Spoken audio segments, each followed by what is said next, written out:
한 주간 평안하셨습니까? 오늘도 예배 자리에 나오신 여러분을 사랑하고 축복합니다. 그래서 옆 사람과 인사하십시다. 오늘도 만나서 반갑습니다. 잘 오셨습니다.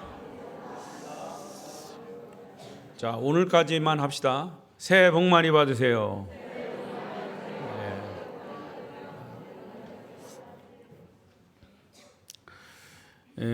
벌써 오늘 2024년도 1월 마지막 주일, 네 번째 주일, 예배에 참여하신 여러분 모두에게 하나님의 크신 은혜가 함께 하시길 바랍니다. 또 비대면 영상으로 예배하시는 분들에게도 주님의 은혜가 함께 하시기를 바랍니다. 저는 새해 들어서 주일 낮 예배는 창세기 말씀을 이어서 설교하고 있습니다. 지난주 우리는 인간이 타락하는 이 단계, 네 단계를 살펴보았습니다. 인간이 죄인이 된 것은 성경에 있는 대로 하나님의 말씀을 불순종해서 타락한 겁니다.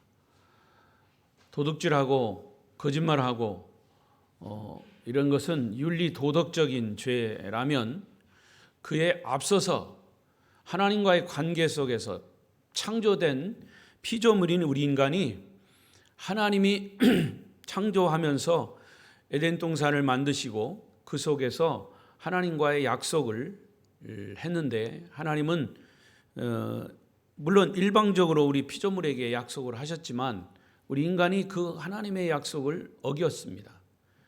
그것이 인간이 타락한 죄인이 된 원인이 된 것입니다. 그것을 일컬어 원죄다 그랬어요. 오리지널 신, 원죄 이렇게 얘기합니다. 그렇게 타락한 인간에게 어떤 결과가 주어졌는지, 어떤 심판이 주어졌는지 오늘 그것을 함께 나누려고 합니다. 그런데 여러분, 우리가 기억하실 것은 태초의 인간이 아담과 해와인데 그 아담과 해와가 타락한 것은 바로 저와 여러분이 타락한 거예요. 그래서 아담과 해와에게서 여러분 자신을 볼 수 있어야 합니다. 뿐만 아니라 타락한 인간이 회복되지 않고 구원받지 못하면 타락한 이후에 죄인으로서 하나님이 저주하신 그대로 죄 가운데 살다가 영원히 멸망해서 지옥불에 떨어지게 되는 것입니다. 이게 성경의 가르침이에요. 목사님, 나는 성경 안 믿습니다. 할 수 없어요. 그러나 성경은 우리에게 분명하게 우리 인간을 창조하시고 하나님과의 관계 속에서 그 약속을 잘 지킴으로 우리가 구원을 받고 구원을 받지 못하고 약속을 어기면 구원을 받지 못하고 멸망인 것이죠. 그것을 인정하지 하든 인정하지 않든 그것은 하나님과 우리 피조물과의 관계 속에서 세워진 거예요. 그래서 성경을 약속이라고 합니다. 구약과 신약, 하나님의 약속입니다. 인간과의 약속. 그 말씀을 같이 나누려고 합니다. 자, 타락한 인간에게 하나님은 어떤 무서운 심판을 내리셨는지, 타락한 인간에게는 어떤 결과가 나타났는지를 찾아보면서 정말 우리 인간에게는 구원이 필요하다. 정말 우리가 구원을 받아야 된다. 이런 새로운 동기부여와 또 이런 이 말씀이 우리에게 깨달아지는 그런 은혜가 있기를 바랍니다. 그래서 오늘 말씀의 주제는 타락한 인간의 결과입니다. 시작. 타락한 인간의 결과. 인간이 타락했는데 어떤 결과가 주어졌느냐? 이것을 보자 그 말입니다. 근데 이 결과는 이미 하나님이 아담에게 타락하기 전에 경고했던 사실입니다. 경고. 여러분, 지금 관심 있는 사람들은 보실 겁니다. 우리 이 아시아 사람들만 모여서 축구 경기를 합니다. 아시안 게임 축구 경기를 해요. 우리나라가 지금 16강에 올라갔나요? 아무튼 그래요. 그런데 운동 경기를 축구 경기를 하다 보면 이미 룰이 있습니다. 상대방을 발로 차면 안 되고 손으로 붙잡아도 안 되고 또 그 축구공을 손으로 만져도 안 되고 이런 룰이 법이 있어요. 근데 그 법칙을 어겼을 때 공을 찬다고 막 쫓아가서 뒤에 가가지고 사람을 막 차든가 이러면 심판이 경고를 합니다. 처음에 경고는 노란 딱지 경고. 제가 조는 사람에게 경고를 내립니다. 무슨 경고를 내릴까요? 노란 딱지. 근데 똑같이 노란 딱지를 받은 사람은 또 한 번 그렇게 법을 어기면 이제는 레드카드, 빨간 딱지, 퇴장. 그걸 볼 수 있어요. 그와 같이 성경에 하나님께서 우리에게 법을 주셨습니다. 에덴 동산을 만드시고 선악과를 만드시고 다른 나무는 다 생명나무, 다른 건 다 따먹어도 이것만큼은 따먹지 말라. 말씀드린 대로 왜 따먹지 말라고 했습니까? 아예 안 만들었으면 안 따먹었을 거 아닙니까? 아니에요. 우리는 인격적인 존재이기 때문에 그 인격적인 존재를 인정하기 위해서 하나님이 선악과를 만들어 놓은 거예요. 너와 나와 약속하자. 너의 인격을 내가 믿는다. 지정의 인격적인 존재로 만들어진 것이 인간입니다. 다른 짐승들, 다른 피조물은 인격이 없어요. 인간만이 인격이 있는 겁니다. 그래서 그 인격을 존중하기 위해서 선악과를 만들어 놓고 이것을 먹으면 안 된다. 다른 거는 다 마음대로 먹어라. 그렇게 약속한 거예요. 그런데 다른 것도 다 먹어도 됨에도 불구하고 그 선악과를 홀딱 따먹었습니다. 이게 하나님과의 약속을 어긴 거죠. 그게 바로 죄인 겁니다. 자, 이렇게 이미 경고를 했음에도, 룰을 주고 경고를 했음에도 불구하고 그 경고를 어겼기 때문에 거기에 따른 심판을 한 겁니다. 레드카드를 이 옐로우 카드를 냈다가 나중에는 레드카드는 퇴장입니다. 그 퇴장은 뭡니까? 지옥인 겁니다. 자, 그런데 여기 하나님이 타락한 인간에게 내린 결과가 뚜렷하게 세 가지 결과입니다. 첫 번째 결과는 심리적인 결과입니다. 타락한 인간에게 나타난 심리적 결과는 특히 세 가지입니다. 첫 번째는 두려움입니다. 10절을 보십시다. 10절 시작. 이르되 내가 동산에서 하나님의 소리를 듣고 내가 벗었으므로 두려워하여 숨었나이다. 아담의 고백입니다. 선악과 따먹지 말라고 그랬는데 따먹었어요. 따먹고 난 다음에 생긴 심리적인 결과가 뭐냐? 두려움입니다. 이 두려움은 수치스러운 심리적인 감정입니다. 여러분, 일반적으로 사람이 법을 어기면 두려워져요. 아담은 자기가 범한 죄에 대한 결과가 드러나는 것이 두려웠습니다. 두려움은 타락한 인간이 드러내는 가장 일반적이고 보편적인 심리적인 상태입니다. 여러분, TV를 보십시오. 범죄자들이 죄를 저지를 때는 자기가 붙잡히지 않을 것이라고 하는 생각으로 죄를 져요. 그리고 붙잡히면 그때부터 두려워합니다. 더욱이 자기가 지은 죄가 드러나면 수치스럽기 때문에 얼굴을 가리고 두려움에 떠는 겁니다. 우리가 예수 믿고 구원받은 후에 성경을 보면요, 가장 많이 기록된 말씀이 뭐냐? 두려워하지 말라. 성경을 열어보십시오. 두려워하지 말라. 두려워하지 말라. 왜 그렇습니까? 인간은 죄인이기 때문에 항상 이 두려움의 심리적인 상태가 어느 곳에서든지 있습니다. 인간을 창조하신 하나님이 자주 하신 말씀이 두려워하지 말라는 말씀이에요. 이런 얘기가 있습니다. 루마니아가 공산국가일 때 리차드 범프란트라고 하는 목사님이 있었습니다. 공산국가에 성경책을 드리는 것은 쉽지 않아요. 지금도 북한에 이제 교인들이, 기독교 대표들이 이제 성경을 모아서 보냅니다. 성경을 암암리에 몰래 보내는 거죠. 만약에 그 성경을 들이다가 걸리면 체포됩니다. 이 루마니아에도 공산국가일 때 그랬습니다. 리차드 범프란트 목사님이 자기 나라의 성경과 문서를 이렇게 들여보내다가 붙잡혔습니다. 감옥에 갇혔습니다. 그런데 감옥 안에서 개인적으로 가지고 있던 포켓 성경을 거기서 읽다가 그 목사님에게 큰 위로가 됐던 말씀이 있습니다. 그게 뭐냐면 두려워하지 말라는 겁니다. 네가 감옥에 있느냐? 두려워하지 말라.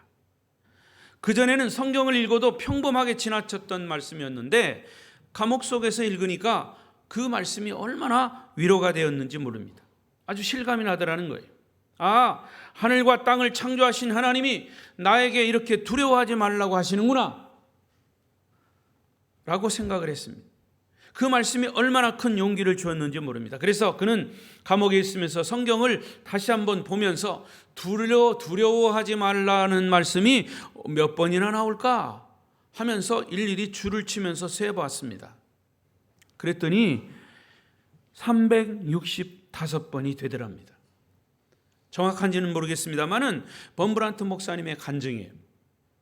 이 범브란트 목사님은 감옥 안에서 무릎을 치면서 자기도 모르게 소리를 쳤습니다. 아, 그렇구나.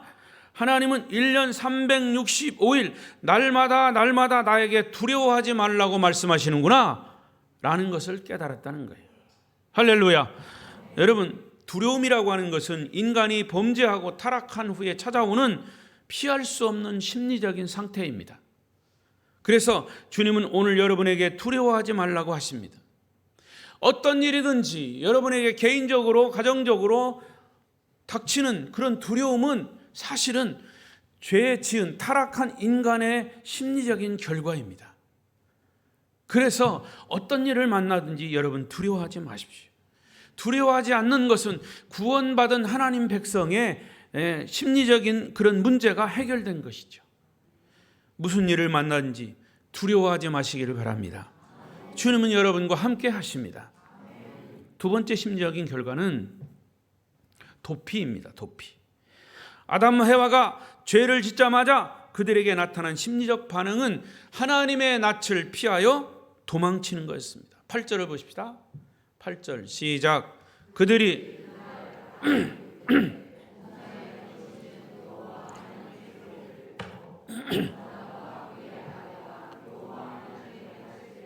피하여 동산나무 사이에 숨은지라. 여러분, 하나님은 우리 인간을 창조하신 창조주이십니다. 아담과 해와가 죄를 짓고 겁신하니까 숨었습니다. 어디에 숨었다 그랬어요? 하나님의 낯을 피하여 동산나무 사이에 숨었다. 여러분, 지가 가면 어딜 가겠습니까? 하나님이 창조한 인간이 숨으면 어디를 숨겠습니까? 하나님 손 안에 있는 거죠. 나무가 울창한 숲 속에 숨었어도 그 숲 때문에 아담이 안 보이겠습니까? 하나님은 창조주이신데 하나님의 낯을 피하여 숨었다. 이것이 죄 지은 인간의 어리석음입니다. 엄밀한 의미에서 보면 하나님의 낯을 피하여 도망쳤다는 거예요. 다른 의미로 보면 하나님과의 친밀한 관계가 깨져버린 겁니다. 이것이 타락한 인간의 심리적인 요소예요. 하나님을 피하고 싶었습니다. 하나님의 음성이 들리지 않는 것으로 도피한 겁니다. 하나님이 부담스러운 겁니다. 죄를 짓는 사람들은요, 올바른 소리하는 예수쟁이들 피하고 싶어요. 교회가 없는 곳으로 자꾸 도망가고 싶어지는 것이 심리적인 현상입니다. 하나님이 이미 경고하셨죠? 네가 이것을 먹는 날에는 반드시 죽으리라. 이 말씀대로 이루어진 겁니다. 여기 죽음이라고 하는 것은 하나님을 피해서 도망가는 영적인 죽음을 말하는 거예요. 여러분, 영적인 죽음은 곧바로 지옥입니다. 영적으로 죽는다고 하는 것은 하나님과의 관계가 끊어지는 겁니다. 단절되는 것입니다. 하나님이 없는 것이 어디입니까? 지옥입니다. 10절은 하나님을 피해 도망한 인간의 모습을 그대로 보여주는 장면이에요. 다시 한번 읽어볼까요? 시작. 이르되 내가 동산에서 하나님의 소리를 듣고 내가 벗었으므로 두려워하여 숨었나이다. 여러분, 한 가지 꼭 기억하십시오. 어떤 사람은요, 지나치게 열심히 일을 합니다. 물론 다는 아닙니다만은 어떤 일은 열심히 해야 합니다만은 그런데 편안히 쉬어야 하는 시간에도 일을 하지 않으면 그 사람은 불안해합니다. 그게 일 중독에 걸린 사람입니다. 일 중독은 바람직하지 않아요. 일 중독에 걸린 사람들의 심리적인 심리를 분석해 보면 현실을 도피하기 위해서 일에 몰두하는 거예요. 그게 일 중독입니다. 아내의 구박소리, 잔소리로부터 도피하기 위해서 직장에서 열심히 일에 몰두하는 사람들도, 남편들도 있습니다. 그러니까 일 중독도 일종의 도피 현상 가운데 하나라는 거예요. 무슨 말이냐? 하나님을 피한다고 피해지는 것이 아닙니다. 하나님은 무소부재하신 분이에요. 안 계신 곳이 없는 분이 하나님이시에요. 어떤 상황에 처하든지 우리 그리스도인들은 평소에 하나님과의 친밀한 관계를 유지하는 것은 필수입니다. 교회가 없는 곳으로 도망친다고 하나님이 거기에 없을까요? 그래서 하나님 중심적인 삶을 살아야지 자기 중심적인 삶은 자칫 하나님을 도피하는 삶이 되는 겁니다. 그의 마지막이 뭐냐? 그게 바로 지옥입니다. 지옥은 하나님이 안 계시는 곳이에요. 도망간다고 도망가지는 게 아닙니다. 여러분은 주님과 동행하시는 삶을 사시기를 바랍니다. 세 번째, 인간이 죄를 짓고 타락했을 때 나타나는 또 하나의 심리적인 결과는 뭐냐? 책임을 전가하는 겁니다. 12절을 보십시다. 12절 시작. 아담이 이르되 하나님이 주셔서 나와 함께 있게 하신 여자가 그가 그 나무 열매를 내게 줌으로 먹었나이다. 자, 아담은 열매 따먹은 것을 누구에게? 자기 여자에게 책임을 전가하고 있습니다. 자, 13절 하나님이 이번에는 여자에게 묻습니다. 시작. 여호와 하나님이 여자에게 이르시되 네가 어찌하여 이렇게 하였느냐? 여자는 또 뱀에게 책임을 전가합니다. 여자가 이르되 뱀이 나를 꿰므로 내가 먹었나이다. 자, 그런데요, 자세히 잘 보시면 12절에 아담이 여자에게 책임을 전가하고 여자는 뱀에게 책임을 전가하고 그 이전에 아담은 뭐라고 하냐면 아담이 이르되 하나님이 이 여자를 주셨잖아요. 하나님께 책임을 전가하는 거예요. 이게 바로 죄 지은 인간이 가지는 심리적인 요소입니다. 사람이 죄에 빠져서 고통스러우면 그 원망이 마지막에는 하나님을 걸고 넘어지는 거예요. 하나님이 주신 저 여자 때문입니다. 하나님께 책임을 전가하고 있어요. 어쩌자고 저런 여자를 내게 주셔가지고 나로 하여금 이런 죄를 짓게 하셨습니까? 이런 책임 전가와 함께 나타나는 현상은 인간 관계가 깨어지는 겁니다. 언제는 아담이 그랬어요. 뼈 중에 뼈요, 살 중에 살이요. 자기 아내를 그렇게 칭찬하고 그렇게 귀중하게 여겼습니다. 큰 소리 쳤어요. 그런데 이제 와서는 자기가 지은 죄를 서로에게 책임을 전가하고 있으니 자연히 관계가 깨질 수밖에 없죠. 너 때문이야. 너 때문이야. 너 때문이야. 이와 같이 죄가 있는 곳에 필연적으로 따라오는 심리적인 결과가 뭐냐? 두려움, 도피, 책임 전가. 여러분, 지금도 사람들에게, 저와 여러분에게 이런 현상이 나타나는 것은 바로 태초에 아담과 해와가 지은 죄 때문이에요. 이런 근본적인 죄, 원죄 문제를 바로 예수님이 해결하신 겁니다. 그래서 예수 믿고 구원받은 자들은 이런 문제가 해결돼야 돼요. 두려움이 해결되고 하나님을 도망가는 도망가는 것을 해결하기 위해서는 하나님께로 돌아와야 되고 복음을 바로 깨달아야 되고 무엇이든지 남에게 책임 전가하지 마십시오. 제가 알려드렸죠? 이렇게 해야 되나? 이렇게 해야 되나? 너 때문이야. 너 때문이야. 너 때문이라니까? 너 때문은 요거 하나지만 요거는 뭐예요? 하나님 때문이야. 그리고 나머지 세 개는 나 때문이야. 놀라운 진리가 여기에 있습니다.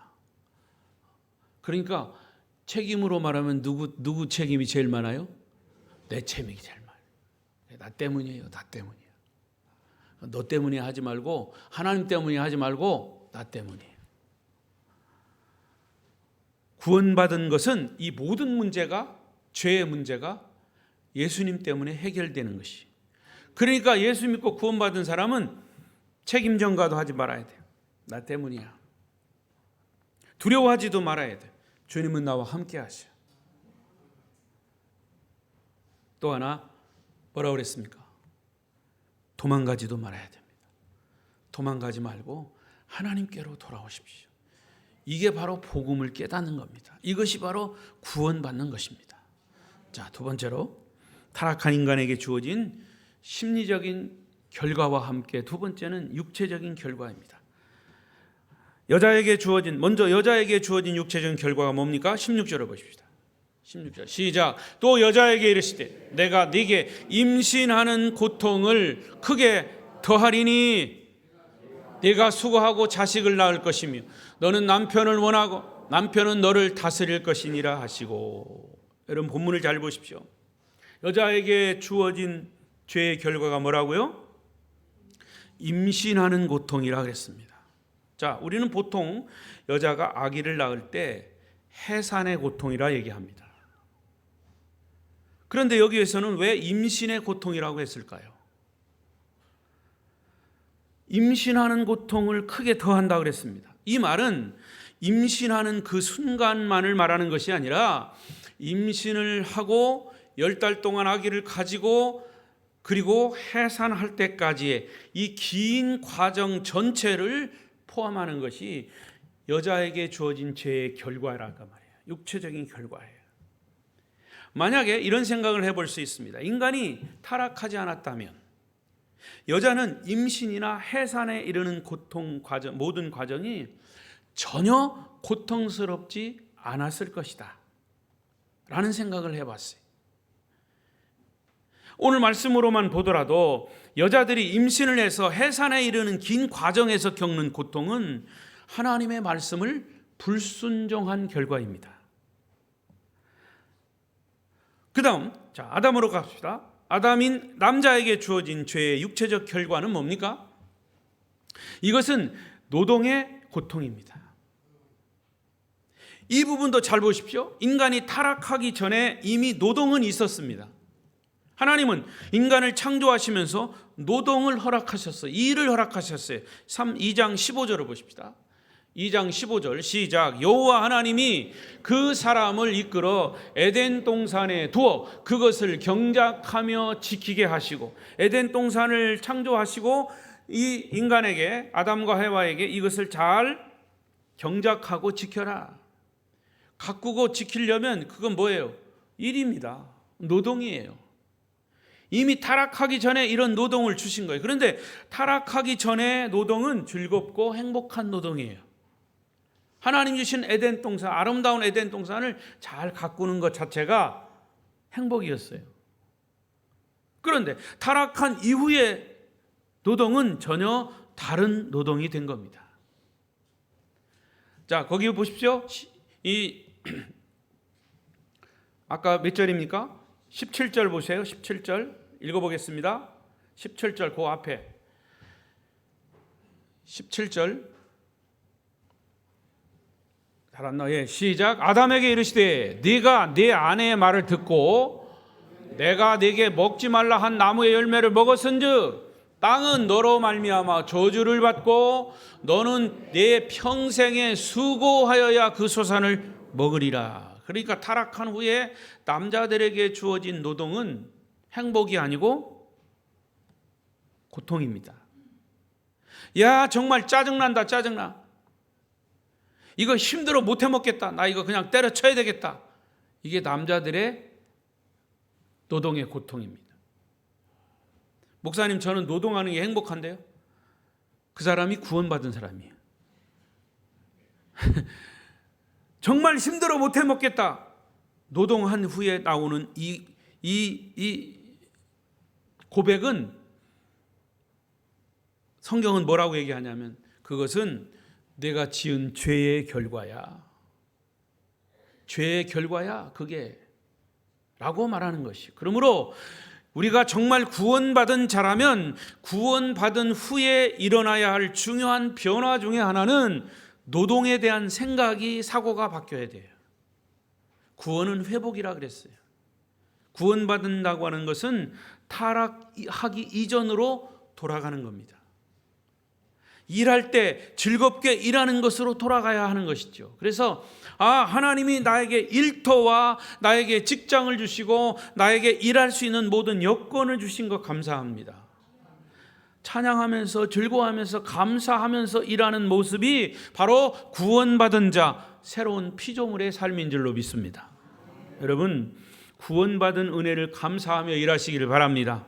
결국 남자와 여자에게 찾아온 타락의 결과는 육체적인 죽음입니다.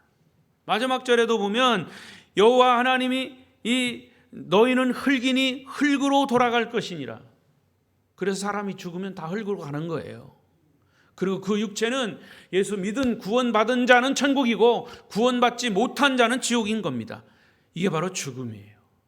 육체적인 죽음과 영혼의 죽음.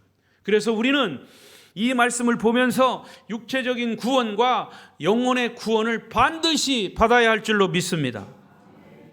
마지막 세 번째로 타락한 인간에게 주어진 세 번째는 환경적 결과입니다. 18절을 보십시다. 시작. 땅이 내게 가시덤불과 엉겅퀴를 낼 것이라. 내가 먹을 것은 밭에 채소인즉. 여기 땅이 엉겅퀴를 낸다는 말은 땅의 모양이 정상적인 모습이 아니고 뒤틀린 모습이에요. 자연까지 타락이 된 겁니다. 환경적, 자연 환경이 파괴된 모습.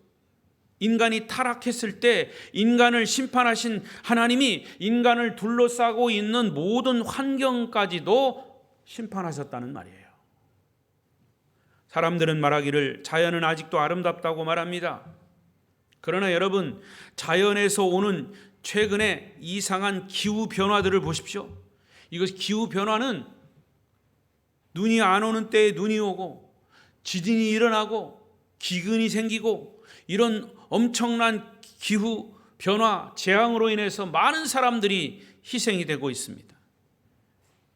이것은 원천적으로 따지고 보면 인간이 죄를 지은 타락한 환경적 결과입니다. 때문에 자연에서 오는 이상한 기후 변화 때문에 얼마나 많은 사람들이 죽음과 재앙과 비극을 지금도 경험하고 있습니까? 자연 속에서도 인간의 죄악의 결과들이 아주 심각하게 나타나고 있다는 것이죠. 로마서 8장 22절 23절 바울은 이렇게 말합니다. 시작. 피조물이 다 이제까지 함께 탄식하며 함께 고통을 겪고 있는 것을 우리가 아느니라. 그뿐 아니라 또한 우리 곧 성령의 처음 익은 열매를 받은 우리까지도 속으로 탄식하여 양자될 것 곧 우리 몸의 속량을 기다리느니라. 피조물이 다 함께 탄식한다. 함께 고통을 겪고 있다. 뭐 때문에? 죄 때문이죠. 일본의 유명한 성경학자 우츠무라 간조는 이 자연 타락상을 로마서 강해를 통해서 아주 잘 묘사하고 있습니다. 자, 잘 들어보십시오. 귀를 쫑긋이 세우고 제 이야기를 잘 들어보십시오. 우츠무라 간조 이 선생님이 로마서 강해를 하면서 이렇게 이야기했습니다. 사람들은 자연의 아름다움을 말한다. 하지만 그 아름다움은 겉으로 표면에 그치는 것이다. 그 이면에는 자연은 아름다움이 아니라 추함이다. 조화가 아니라 혼란함이다. 평화가 아니라 전쟁이다. 여름 야산에 꽃이 피기 위해서 다투는 모습은 아름다워 보이지만 그 벌레들은 얼마나 살벌하며 얼마나 파괴가 연출되는지 안다면 시인의 마음은 찬미보다는 공포에 떨 것이고 그의 찬미의 노래는 끊어질 것이다. 뱀은 개구리를 잡아 삼키려 하고 개구리는 벌레를 잡아 먹으려 하고 벌레는 서로 죽이려 하고 있지 않는가? 뱀을 노리는 독수리가 있다. 그런가 하면 독수리를 노리는 다른 새가 또 있다. 꾀꼬리의 소리는 아름답다 해도 뱀은 그 꾀꼬리의 둥지에 침입해서 그 알을 삼키려 하고 있다. 매는 그 새끼와 어미새를 엿보며 둥지 속의 단란함을 깨뜨리려 하지 않는가? 이것이 바로 약육강식을 하는 짐승들의, 식물들의 현장의 모습이다. 여름 숲이 결코 에덴 동산이 아님을 우리는 쉽게 파악할 수 있다. 실로 귀를 땅에 대고 들어보라. 자연의 신음소리가 들리지 않느냐? 가로되 아프다 나는 고통스럽다. 인자여 빨리 오소서 나를 구원하소서. 나는 이 파괴의 썩어짐의 종노릇함을 감당할 수 없도다. 오 그대와 함께 하나님의 아들의 영광스러운 자유에 들어가기를 원하노라. 자연은 인간과 함께 저주를 받고 그와 함께 속박이 되어 그와 함께 해방과 구원을 기다리는도다. 우찌무라 간조 선생은 자연 속에서 벌어지고 있는 저주받은 그 모습을 얼마나 아주 실감나게 잘 묘사했는지 모릅니다. 예수님으로 인한 자연 환경의 회복, 자연 환경까지도 구원함이 지금 필요한 때입니다. 이제 말씀을 맺겠습니다. 성도 여러분, 타락한 인간은 결국 네 가지 관계가 다 파괴된 것입니다. 첫째는 하나님과의 관계가 깨졌습니다. 이웃과의 관계도 깨졌습니다. 그리고 나 자신과의 관계도 깨졌습니다.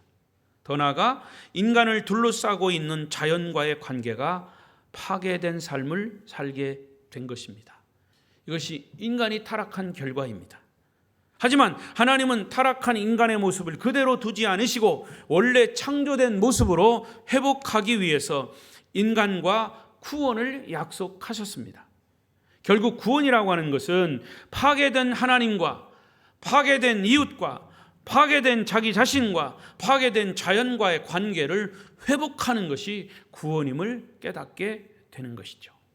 이것을 지금 구원받은 저와 여러분에게 적용시켜 보십시오. 먼저 구원받은 우리는 하나님과의 관계가 회복되어야 합니다. 하나님을 찬양하고 싶어져야 하고 하나님께 예배드리는 것이 부담이 아니라 기쁨이 되어야 하고 하나님을 섬기고 싶고 하나님께 마음과 물질을 더 드리고 싶어야 합니다. 이것이 하나님과 관계가 회복된 구원받은 자의 모습입니다.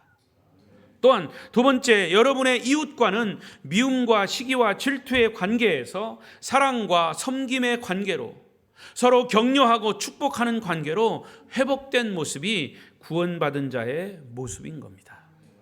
여러분 마음속에 아직도 다른 사람을 보고 시기가 나고 질투가 나고 그런 마음이 생기면 아직도 여러분은 구원받지 못해서 그런 겁니다. 죄받은 우리의 심리적인 결과 때문에 그런 현상이 자꾸 나타나는 겁니다. 그럴 때마다 나는 예수로 인해서 복음으로 인해서 구원받은 자지, 구원받은 자가 이렇게 시기를 일으키면 안 되지, 욕심을 내면 안 되지 하는 마음이 우러나고 생겨나야 합니다. 그리고 자기 자신과의 관계에서도 그렇습니다. 자신을 정죄하고 자괴감에 빠지기보다는 하나님이 창조하신 자신의 모습 그대로를 받아들이면서 고난 속에도 삶의 의미를 깨닫고 기쁘고 행복한 모습을 회복하는 것이 구원받은 자의 자신의 모습입니다. 더 나아가서 자신을 둘러싸고 있는 자연 환경 속에서도 하나님의 뜻이 이루어지도록 환경을 소중히 여기고 아끼고 보존하고 자연 환경의 회복을 위한 삶을 사는 모습이 구원받은 자의 모습일 것입니다. 사랑하는 성도 여러분, 우리는 타락한 인간들입니다. 하지만 예수 그리스도의 복음을 통해서 예수 그리스도의 복음을 믿음으로 구원받은 하나님의 자녀들임을 믿습니다. 따라서 오늘 성경이 우리에게 제시한 이 네 가지의 관계를 회복한 삶을 살고 있나? 이것을 다시 한번 점검하고 그리스도인의 자부심과 긍지를 가지고 더욱더 날마다 행복하고 승리의 삶을 사시는 저와 여러분 되시기를 축복합니다. 축복합니다. 기도하겠습니다. 통성으로 기도하겠습니다. 하나님,